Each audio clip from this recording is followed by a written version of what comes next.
আমার আজকের আলোচনার বিষয় হচ্ছে ইসলামের দৃষ্টিতে পোশাক।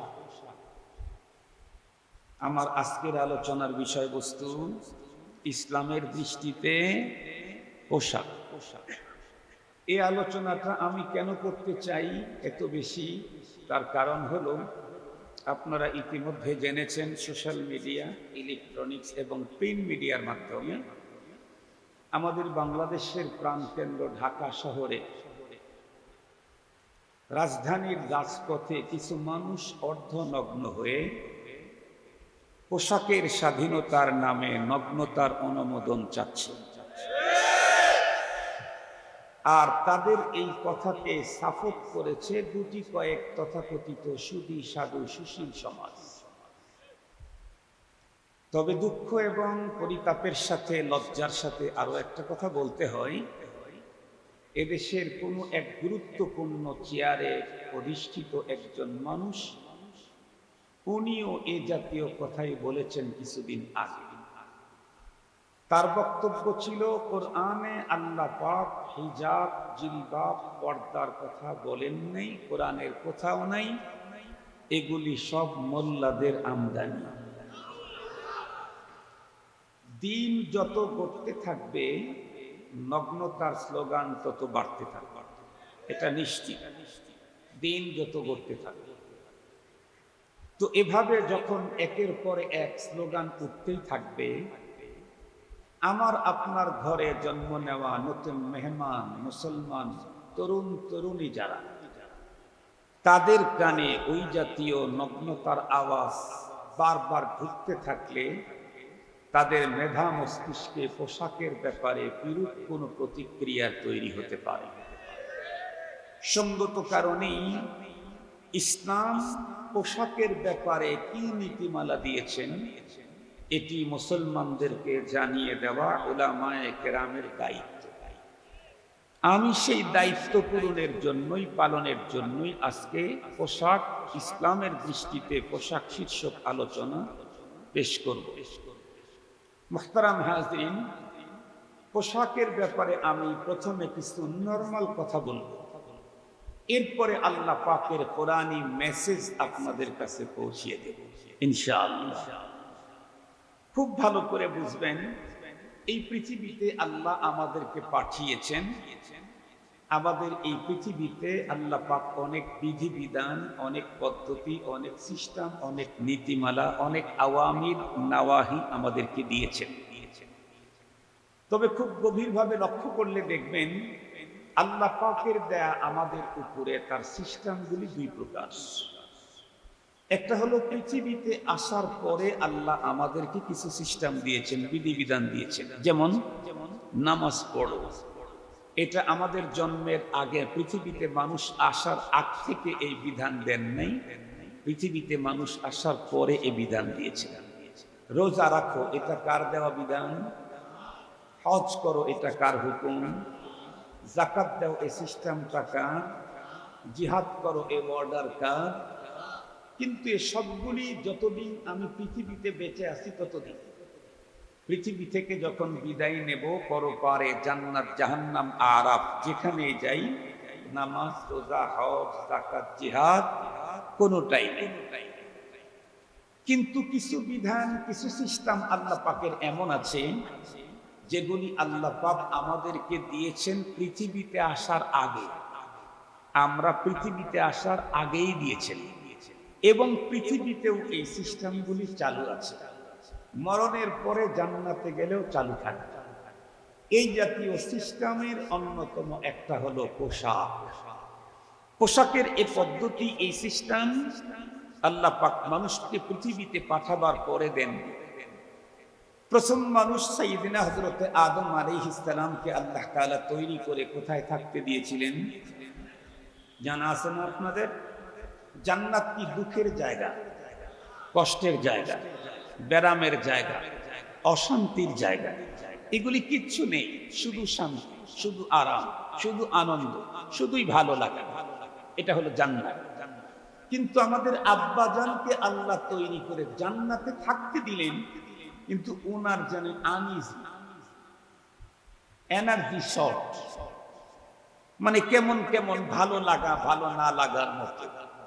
এখন বলেন তো দেখি, আমাদের আব্বাজান জান্নাতে থাকতে আনইজি লাগে, এনার্জি শর্ট মনে হয়, তাহলে ওনার কি হইলে এনার্জি আসবে আর কি হইলে ওনার কাছে ভালো লাগবে, এটা কি টেস্ট করার জন্য আল্লাহ পাকের আদম আলাইহিস সালামকে নিয়ে আলট্রাসোনোগ্রাফি করাইতে হবে? না। কেন? আল্লাহ পাক নিজেই তৈরি করেছেন।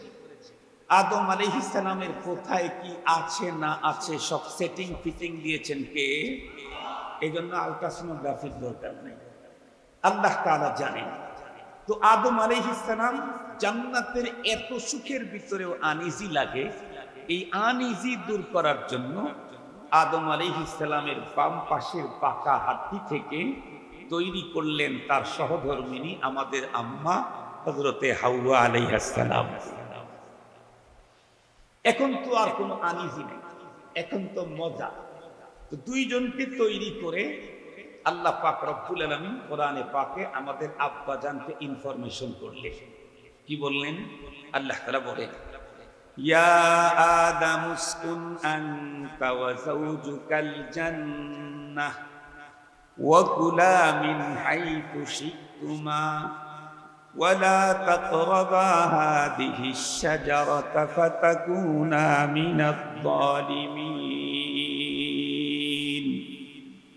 আল্লাহ তাআলা বললেন, হে আমার পয়গম্বর আদম, আপনি আপনার স্ত্রীকে নিয়ে জান্নাতে থাকেন। খুব লক্ষ্য করে কথাটা বুঝবেন, কোরআনী কথা কত মজার।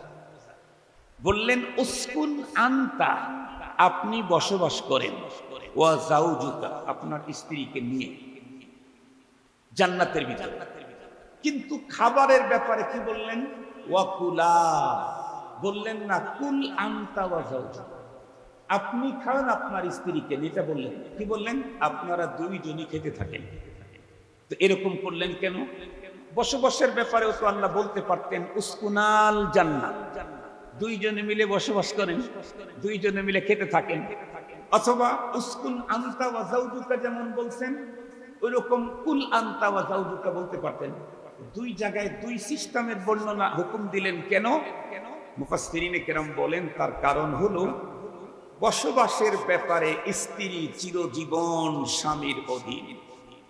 বসবাসের ব্যাপারে স্ত্রী চিরজীবন স্বামীর অধীন। স্বামী যদি গ্রামে থাকতে হয়, স্ত্রীকে গ্রামে থাকতে হবে। স্বামী যদি শহরে থাকতে চায়, স্ত্রীকে শহরে থাকতে হবে। স্বামী যদি দেশের বাইরে থাকতে চায়, স্ত্রীকে সেখানেই থাকতে হবে। বসবাসের ব্যাপারে স্ত্রীর কোনো স্বাধীনতা নেই, স্ত্রী আজীবন বসবাসের ব্যাপারে স্বামীর অধীন। কিন্তু খাদ্য গ্রহণ করার ব্যাপারে স্বামীও স্বাধীন, স্ত্রীও স্বাধীন। সুবহানাল্লাহ বলবেন কি? খাদ্য গ্রহণ করার ব্যাপারে স্বামী যেটা চয়েস করে স্ত্রী সেটাই খেতে হবে, এরকম। স্বামী তার চয়েস মতো খাবে, স্ত্রী তার চয়েস মতো খাবে। এখন কোন স্বামীর চয়েস হলো মূলা, আর এক স্ত্রী মূলার গন্ধই শুকতে পারে না, তাহলে সেই ক্ষেত্রে স্ত্রীর উপরে মূলার তরকারি চাপায়া দেওয়ার অধিকার শরীয়তে কোনো স্বামীকে দেয় নাই। স্ত্রী স্বামী খুব বেশি শুটকি মাছ চয়েস করে, কিন্তু স্ত্রী এটার গন্ধই শুকতে পারে না। এখন স্বামী তাকে বাধ্য করে শুটকি মাছ খাবার জন্য বাধ্য করার কোনো সিস্টেম শরীয়তে নেই। স্বামী তার রুচিতে খাবে, স্ত্রী তার রুচিতে খাবে।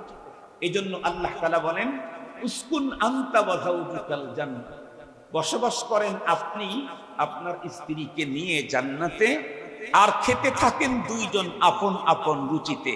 জান্নাতের যে ফল খুশি, যতগুলি খুশি, যেভাবে খুশি, যখন খুশি খেতে থাকেন।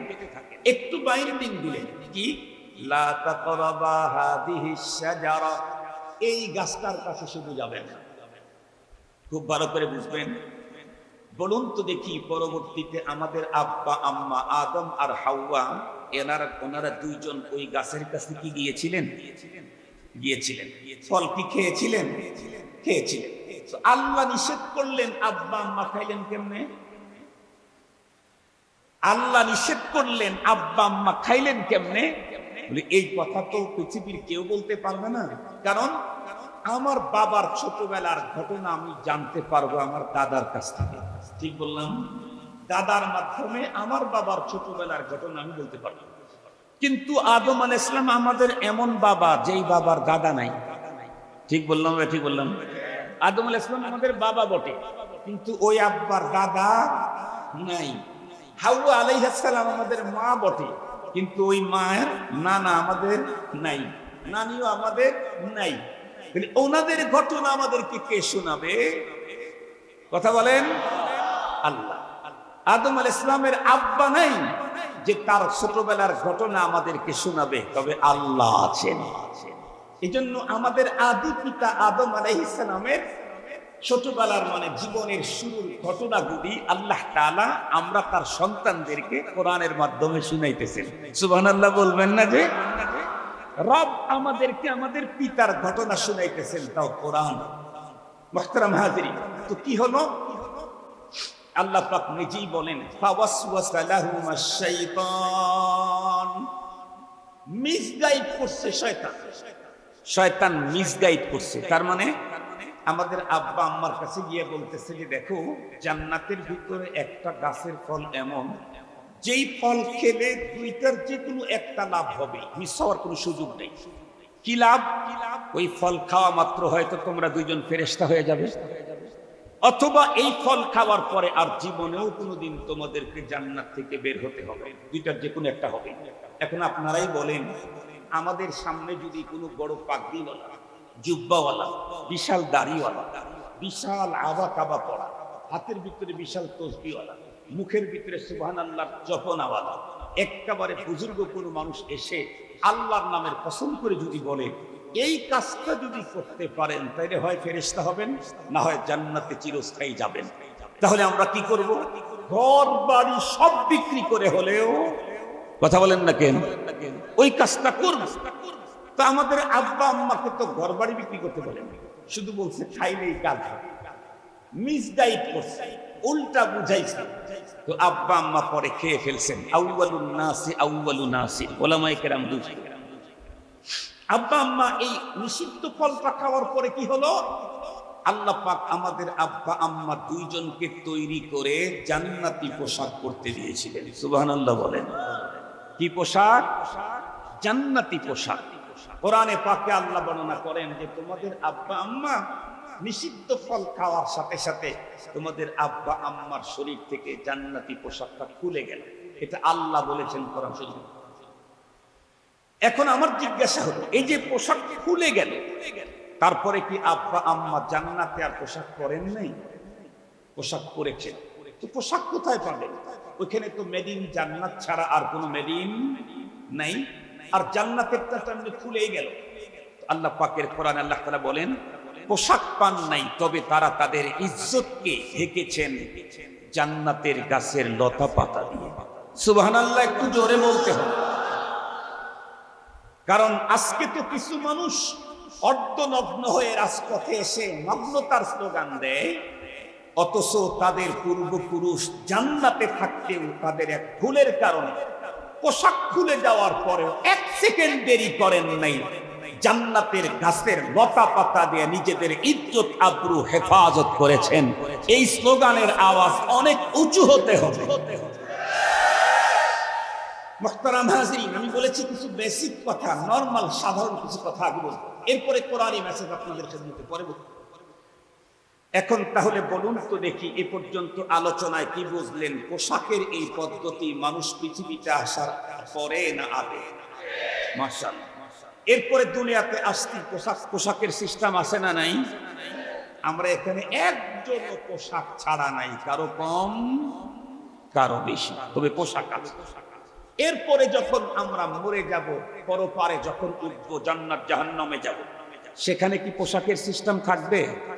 একটু জোরে বলেন। নামাজ থাকবে, রোজা থাকবে, হজ থাকবে। নামাজ, রোজা, হজ, যাকাত পৃথিবীতে মানুষ আসার পরে এই সিস্টেম আল্লাহ দিয়েছেন। যতদিন দুনিয়াতে মানুষ ছিল ততদিন এই সিস্টেম। পোশাকের সিস্টেম পৃথিবীতে আসার আগ থেকে দুনিয়াতেও আছে। মরণের পরে জান্নাতে গেলেও পোশাক থাকবে। জান্নাতে পুরুষদের কোন কোয়ালিটির পোশাক দেওয়া হবে? আপনাদের নারায়ণগঞ্জের তৈরি। আল্লাহ পাকের কোরআনে আল্লাহ তাআলা বলেন, পুরুষদের পোশাক হবে ওয়ালিবাসুহুম ফিহা হারির। যেই পোশাক পৃথিবীতে পুরুষের জন্য নিষিদ্ধ ছিল, সেই পোশাককে রব সবচেয়ে উন্নত মানের করে ওই পোশাকটাই পুরুষদেরকে জান্নাতে পরায়া দিবে। রেশমের পোশাক। মুহতারাম হাজরিন, মাঝখানে আমরা যখন মরে যাই, আমাদের বাড়িটা যদি মসজিদওয়ালা বাড়িতেই হয় আর কবর যদি বাড়ির উপরে দেওয়ার সিদ্ধান্ত হয়, তাহলে বলুন তো দেখি, আমার লাশটাকে গোসল করায় কবর পর্যন্ত নিতে মাঝখানে কয় কিলোমিটার? কথা বুঝেন নাই?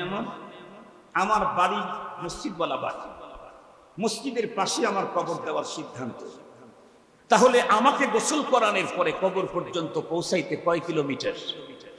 আর একটু জোরে বলেন। 20 গজ, 50 গজ, এর চাইতে বেশি। এই 50 গজ টাইম পরেই তো আমাকে কবরের গর্তে ঢুকায় দিবে। এরপরেও জিজ্ঞাসা করতে চাই, এই টাইমটাও কি কাপড় ছাড়া না কাপড় সহ? কাপড় সহ, তাও আবার পুরুষের কয় পিস? একটু জোরে বলেন, ইংরেজি দিয়ে বলেন। ইংরেজি 3 পিস। 3 পিস বলতেছে, ইংরেজি কোন 3 পিস? ইংরেজি কয় পিস? 3 পিস। 3 পিস বললাম কেন তা জানেন?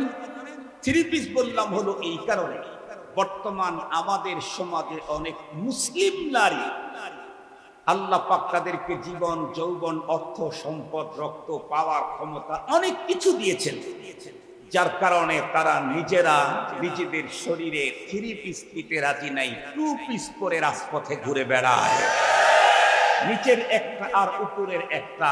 আমি তাদেরকে সিগন্যাল দিয়ে বুঝাইতে চাচ্ছি যে আজকে তোমাকে আল্লাহ পাওয়ার দিয়েছেন, তাই তুমি নারী হয়েও 2 পিস পরে বাইরে বেরিয়েছো। তুমি জানো কি, তোমার বাবা পুরুষ হওয়ার পরেও সে যখন মরে যাবে, তোমার বাবাকে 3 পিসে জড়ানো হবে। তুমি 2 পিস করলে কি হবে? তোমার বাবাকে 3 পিসে জড়ানো হবে। আর মুসলিম নারী যদি হয়ে থাকে, তার জন্য কয় পিস? একটু ইংরেজি দিয়ে বলুন। 5 পিস। খুব ঠান্ডা মাথায় কথাগুলি বুঝবেন। এ পর্যন্ত আলোচনার দ্বারা কি বুঝলেন? মানুষ পৃথিবীতে আসার আগ থেকেই কাপড়, দুনিয়াতেও কাপড়, মরণের পরেও কবর পর্যন্ত যাইতে কাপড়, জান্নাতে পর্যন্ত যাবে সেখানে কাপড়। এই কাপড় খোলার স্লোগান যারা দেয়, তাদেরকে মানুষ তো দূরের কথা, অন্য কিছু বলারও কোনো সুযোগ নাই। মনে রাখবেন, পৃথিবীতে কোটি কোটি সৃষ্টিকুল আল্লাহ পাক তৈরি করেছেন, বিশেষ করে প্রাণীকুল। সকল প্রাণীকে আল্লাহ তাআলা জীবন দিয়েছেন, যৌবনও দিয়েছেন। কথা বলেন। শুধু মানুষকে জীবন যৌবন দিয়েছেন, সকল প্রাণীকুলকে জীবন দিয়েছেন, যৌবনও দিয়েছেন। এবং অনেক প্রাণী আজও আছে যাদের জীবন মানুষের চাইতে অনেক লম্বা। আপনারা পড়ে দেখেন মিশকাত শরীফের হাদিস, আদ-দাব্বু লাস্তু আকিলুহু ওয়ালা উহাররিমুহু আও কামা ক্বালা আলাইহিস সালাতু ওয়াস সালাম। এই হাদিসের ব্যাখ্যার ভিতরে লিখেছেন, গুই সাপ, গুই সাপ কেনেন নাকি আপনারা? এই গুই সাপ, কোন গুই সাপ 500 বছর পর্যন্ত হায়াত পায়। এক গুই সাপ জীবনেও কোনোদিন 1 ফোঁটা পানি পান করে না। পানিতে জাগে থাকে যেটা, ওইটা না, 1 ফোঁটা পানি জীবনে পান করে না। 40 দিন পর পর 1 ফোঁটা পেশাব করে। আশ্চর্য কথা, জীবনেও পানি পান করে না, 40 দিন পরে পেশাব করে। পানি পাইল কোথায়? মুহাদ্দিসিনে কেরাম লিখেছেন, প্রতিটি গুই সাপ সকালবেলা উঠে প্রভাতের ওই স্নিগ্ধ বাতাস হা করে দীর্ঘক্ষণ পর্যন্ত নিতে থাকে। ওই বাতাসের ভিতরে অক্সিজেনের সাথে সাথে যতটুকুন পানি যায়, এতটুকুন ওর জীবন চলার জন্য যথেষ্ট। একটা গুই সাপের জীবন সমান আমার জীবন না। যৌবন, একটা চড়ুই পাখি দিনে যতবার তার যৌনাচার করার ক্ষমতা আছে, পৃথিবীর কোন সিংহ পুরুষের তা নাই। একটা মোরগের সারা দিনে যতবার যৌনাচারের ক্ষমতা আছে, পৃথিবীর কোন সিংহ পুরুষের তা নাই। তাহলে জীবন আমারও আছে, যৌবন আমারও আছে। আমার চাইতে আরো লম্বা জীবন আর যৌবন বলা বহু প্রাণীকুলকে আল্লাহ তাআলা তৈরি করেছে। পরেও কোন প্রাণীকুলকে আল্লাহ তাআলা কাপড়ের মর্যাদা, কাপড় দিয়ে মর্যাদা দিয়েছেন শুধুমাত্র কেবলমাত্র একটা সৃষ্টি আশরাফুল মাখলুকাত। একটু জোরে বলতে হবে, মনে রাখতে হবে কাপড় এটা শুধু মুসলমানদের সিস্টেম না, কাপড় এটা হলো মানুষত্বের পদ্ধতি, কাপড় এটা মানুষের জন্য সিস্টেম। এজন্য আল্লাহ পাক রোজার বিধান নাজিল করতে বলছেন, ইয়া আইয়ুহাল্লাযীনা আমানু কুতিবা আলাইকুমুস সিয়াম, হে ঈমানদার আমি তোমাদের উপরে রোজা ফরজ করলাম। কিন্তু কাপড়ের পদ্ধতি আর সিস্টেম বর্ণনা করতে গিয়ে আল্লাহ তাআলা বলছেন, ইয়া বানি আদম, হে আদম সন্তান। তার মানে পৃথিবীতে যে বলবে আমি আদম সন্তান তার জন্যই কাপড় প্রয়োজন। তবে কেউ যদি আমার এই পৃথিবীর কোনো মানুষ যদি তার থিওরিটা যদি ডারউইনের মতো হয়, ডারউইনের থিওরি কি? মানুষ থেকে মানুষ না বানর থেকে মানুষ? একটু জোরে বলেন। ডারউইনের থিওরি হলো মানুষ থেকে মানুষ না বানর থেকে মানুষ। পৃথিবীর কোনো মানুষ যদি মনে করে যে আমি মানুষ থেকে মানুষ না বানর থেকে মানুষ, আমাদের পূর্বপুরুষ বানর ছিল, পরবর্তীতে লেজ কেটে মানুষ হয়েছি, তো আমরা তার বানরের পরবর্তী প্রজন্ম, কেবলমাত্র তারাই রাজপথে এসে কাপড় খোলার স্লোগান দিতে পারে। কারণ দুনিয়ার কোন জঙ্গলের বানরেরা কাপড় পরে না, আমরা তো তাদেরই পরবর্তী জেনারেশন, আমরা করবো কেন? এটা তাদের স্লোগান হতে। কিন্তু মানুষ থেকে মানুষ যারা বিশ্বাস করে তারা কখনোই কাপড়ের বিরুদ্ধে স্লোগান দিতে, নগ্নতার স্লোগান দিতে, কাপড় খোলার পক্ষে অবস্থান নিতে। এই আওয়াজ আপনাদের একটু নরমাল কেন? খানা কি খেয়ে আসছেন না যায়া খাবেন? আপনারা রাত্রে খানা কি খেয়ে আসছেন না যায়া খাবেন? যায়া খাবেন? হায় হায়, তাইলে তো আমি সভাপতি সাহেবকে বলবো কিছু নাস্তা দেওয়ার জন্য। আওয়াজ একটু জোরে করতে হবে। কেন? আমাদের মুখালিফ যারা তাদের আওয়াজ বিকট। আর এখন তো আওয়াজের দ্বারায় সব জায়গায় সবকিছু হয়, এমনকি সংসদেও আওয়াজের কারণে হাজয় যুক্ত হয়। সংসদেও আওয়াজের কারণে আইন পাস হয় না? হার পক্ষে কারা আছেন, নার পক্ষে কারা আছেন, আওয়াজ যাদেরটা বেড়ে যায় সেটাই আইন হয়ে যায়। তো সংসদে যদি জোরে আওয়াজ করার কারণে আইন হয়, মাহফিলের ভিতরে জোরে স্লোগান দিলে এটাই জনতার পক্ষের কথা হয়। এই জন্য একটু জোরে আওয়াজ মাঝে মাঝে দিন।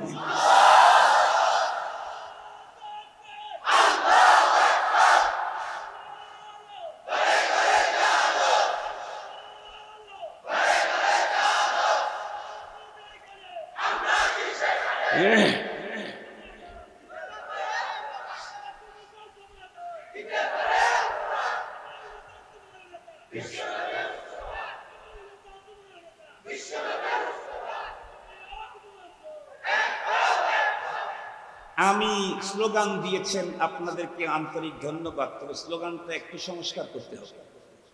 স্লোগানটা কি করতে হবে? একটু সংস্কার করতে হবে। স্লোগান সব ঠিক আছে, শুধু একটা কথা সমস্যা, সেটা হলো আপনারা স্লোগান দিবেন নারায়ে তাকবীর আল্লাহু আকবার, কোরআন সুন্নাহর আলো বলবেন, কোরআন সুন্নাহর আলো। আর ঘরে ঘরে জালো বলবেন না, বলবেন দিলে দিলে জালো। কারণ কোরআন শরীফ খুলে দেখেন, আল্লাহ নিজেই বলেন, ওগো রাসূল আমি আমার কোরআন আপনার অন্তরের উপরে নাজিল করলাম। তো আল্লাহ তাআলা কোরআনের আলো তার রাসূলের কোথায় দিবেন? দিলে। আপনি ঘরে দিয়া দিলে তো কাজে লাগবে। ঘরের ভিতরে যদি কোরআনের আলো জ্বালান, রাস্তার ভিতরে ডাকাতি হবে, কারণ রাস্তায় তো কোরআনের আলো নেই।